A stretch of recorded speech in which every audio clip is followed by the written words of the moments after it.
It was about information overload. And it was felt like with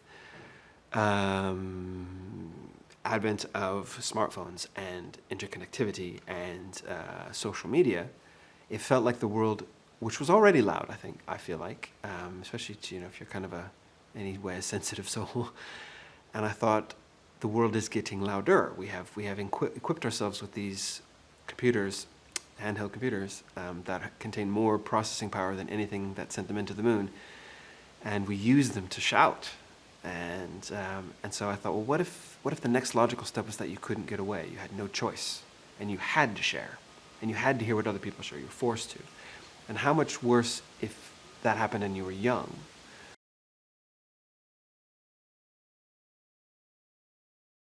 Chaos Walking is about a boy called Todd Hewitt who lives in a town called Prentisstown, but Prentisstown is not at all like other towns.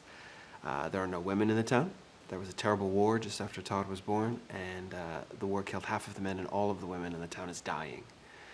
And he's the last boy born in this town, and he's the last boy who will ever be born. And culturally, I wondered, what would that be like? What would that feel like? How would you grow up? How would that change you not just as a man, but as a person? And the other thing that is different about Prentisstown is the noise, which is a phenomenon where you hear everyone else's thoughts all the time, whether you want to or not. And if you think about what that might actually be like, it's really horrifying, because your brain is a messy place. He says it in the books. Men's minds are messy places, and noise is the living, breathing face of that mess.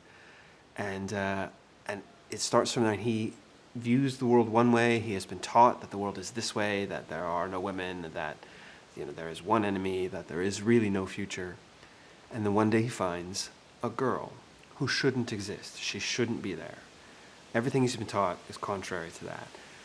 And she's called Viola, and her presence is a danger to her, it's a danger to him, it's a danger to the town. And he and Viola have to go on the run.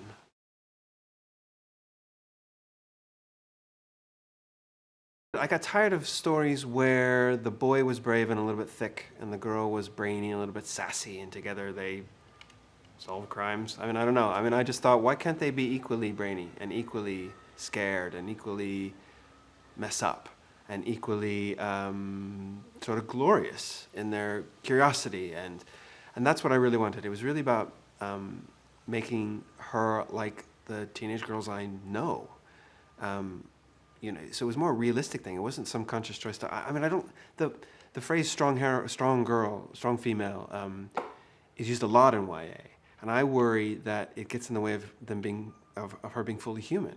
Of course she's going to be strong, but there are moments where she's going to be weak, just like Todd. And there's moments where she's going to be incredibly clever, but there's moments where she's going to make a stupid mistakes, just like Todd, just like human beings do. And so that's what I want. That's what I want my nieces to see. That's what I want, young readers to see. I want to see a fully human, fully realized, complicated person, because that's what teenage years are about. They're about discovering that you are a contradiction.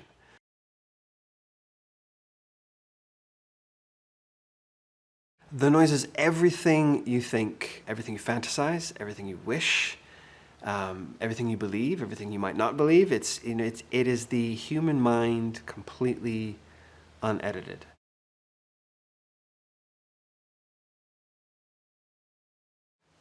Actors bring so much more than you think they do. They're not just speaking words. They are adding all their experience and all their choices, and doing things that you would never think of, and bringing your character to life. It's amazing. Novels are not collaborative, and the collaborative experience of a movie, when it's working well, when it's doing well, that's where you see the magic, because it's them doing something that I couldn't do, reading maybe something that they couldn't do, but it's the best work of both people coming together and making something bigger, and that's great.